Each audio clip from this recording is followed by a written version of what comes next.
El jueves de la segunda semana de Pascua, el evangelio que toca es el de Juan 3, 31 al 36.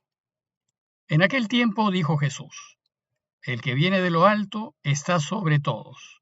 El que tiene su origen en la tierra es terreno y habla de las cosas de la tierra. El que viene del cielo da testimonio de lo que ha visto y oído. Sin embargo, nadie acepta su testimonio.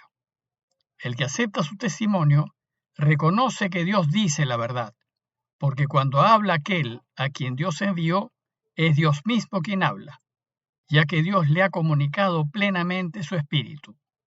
El Padre ama al Hijo y le ha confiado todo. El que cree en el Hijo tiene la vida eterna, pero quien no lo acepta no tendrá esa vida, sino que está sujeto al castigo de Dios. Antes que nada deseo ubicar las enseñanzas del pasaje de hoy en su contexto. En los días anteriores reflexionamos en la conversación entre Jesús y Nicodemo acerca del bautismo y la confirmación. Hoy continuamos con la catequesis bautismal.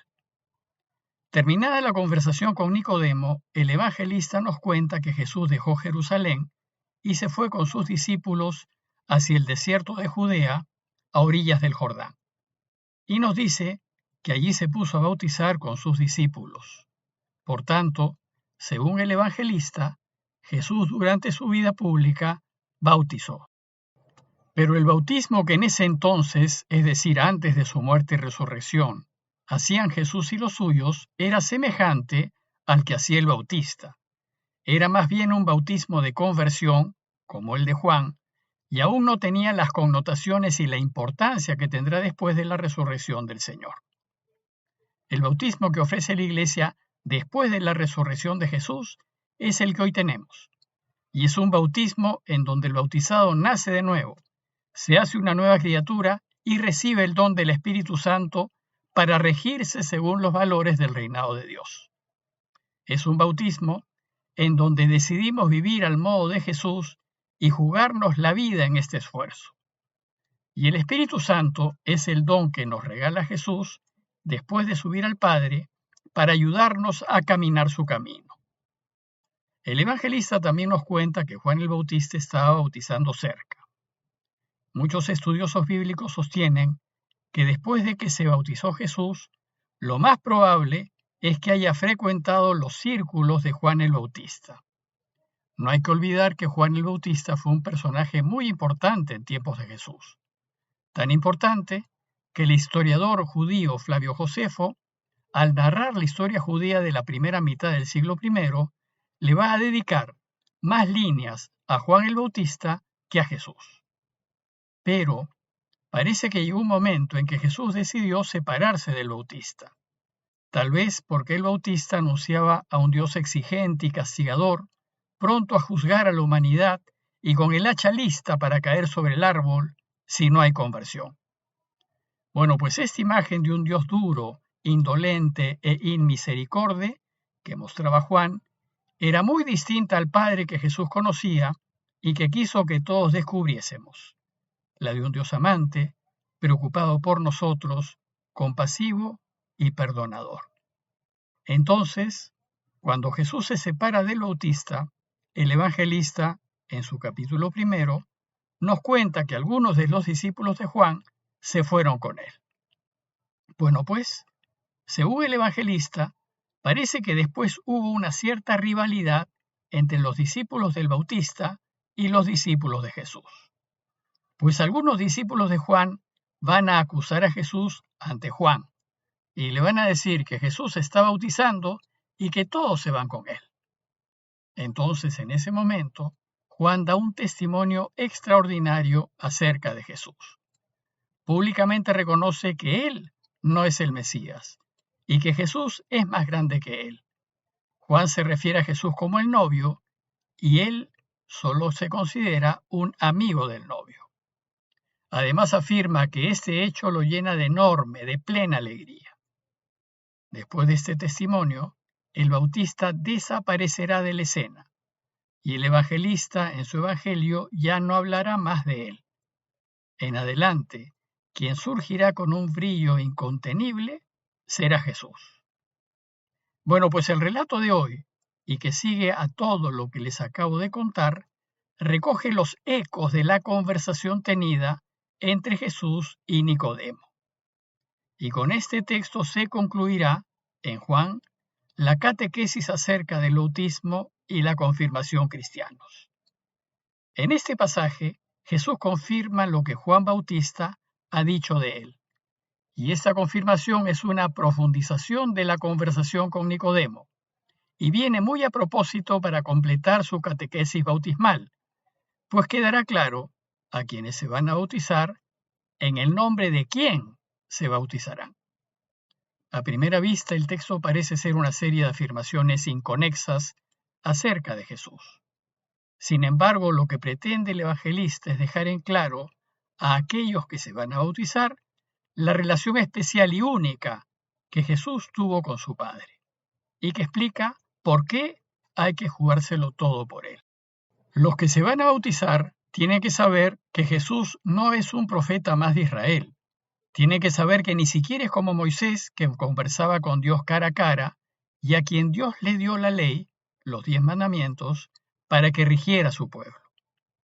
Para ellos debe quedar muy claro que Jesús es más que Moisés, y que la ley que él propone, que es la ley del amor, supera con creces a la de Moisés, y que si Moisés liberó a los judíos de la esclavitud de Egipto, Jesús nos liberará de un enemigo peor, la misma muerte. Bueno, pues el texto de hoy se resume en 4 afirmaciones claves que hace Jesús y que están dirigidas a quienes van a recibir el bautismo y la confirmación.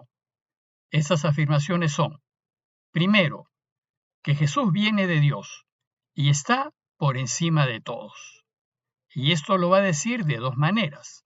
Primero, que el que viene de lo alto está sobre todos.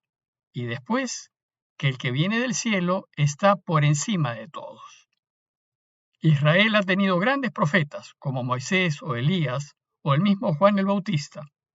Y si bien ellos, inspirados por Dios, hablaron palabras de Dios, el relato nos enseña que ellos no conocieron al Padre como lo conoce Jesús.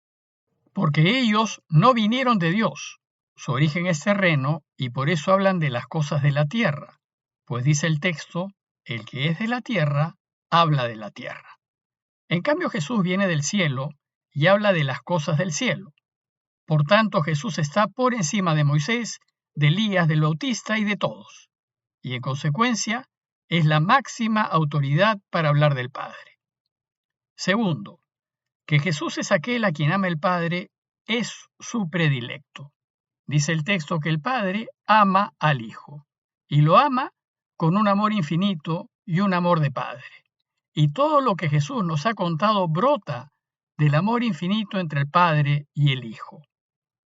Tercero, como el Padre ama al Hijo infinitamente, le ha confiado todo. Por tanto, Jesús posee la vida y todo lo que el Padre ha creado. También le ha confiado toda la ciencia y el conocimiento acerca del Padre. Por eso, como nos dice claramente Mateo 11:27, nadie conoce al Padre sino el Hijo, y aquel a quien el Hijo se lo quiera revelar. Jesús pues habla las palabras del Padre por testimonio directo, y por eso dice el texto que el que Dios envió habla las palabras de Dios, y de lo que ha visto y ha oído da testimonio. Y cuarto y último, Él es quien posee el Espíritu de Dios. Como el Padre le ha confiado todo al Hijo, entonces el Hijo también posee el Espíritu de Dios en plenitud. Y el Hijo, que posee el Espíritu Santo, no da el Espíritu con medida. Él nos lo regala en abundancia. Se lo regala a su iglesia y se lo regalará a quien quiera. Y evidentemente lo regalará a quienes deseen pertenecer a su iglesia por medio del bautismo y la confirmación. En consecuencia, quien se va a bautizar y confirmar, lo hará en el nombre de Jesús, que no tiene comparación con nadie más. Sin embargo, el gran obstáculo que Jesús reconoce es que a pesar de lo dicho, nadie acepta su testimonio. Nadie cree que Jesús viene de Dios porque se muestra en su porte como hombre.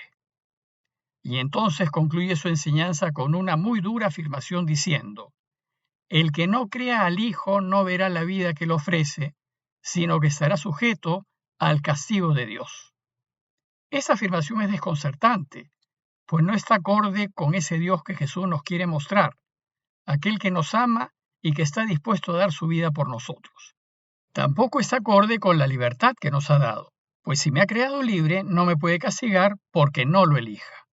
Por tanto, a fin de guardar coherencia con el resto de sus enseñanzas, hay que entender la afirmación está sujeto al castigo de Dios o a la ira de Dios, en el sentido de que el que no cree en el Hijo lo que hace es rechazarlo, descartarlo, y al no aceptarlo, Dios se va, y la ausencia de Dios, que debe ser terrible, se siente como un doloroso castigo. Pero en realidad Dios se ausenta no porque Él quiera irse, sino porque nosotros no lo queremos. Cuando nosotros no lo elegimos, lo que hacemos es descartarlo, y cuando lo ponemos a un lado, Él se va.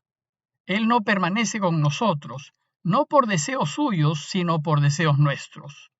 Lo cierto es que sufrimos cuando Él no está con nosotros. Sin embargo, hay algunos, los de su iglesia, que sí aceptan su testimonio. Como dice el texto, aceptan su testimonio quienes reconocen que Dios dice la verdad. Y aquellos que aceptan su testimonio son los que piden bautizarse en la iglesia. Son los que creen que el Hijo tiene la vida eterna. El bautismo, pues, nos hace miembros de ese grupo que acepta el testimonio de Jesús. Nos hace parte de ese grupo que sabe que Jesús habla la verdad y que sabe que el camino que nos enseña es un camino de vida. Y ese grupo es su iglesia. Pidámosle pues al Señor su ayuda para valorar el bautismo que hemos recibido y para desear conocer cada vez más a Jesús, para más amarlo y seguirlo. Parroquia de Fátima, Miraflores, Lima.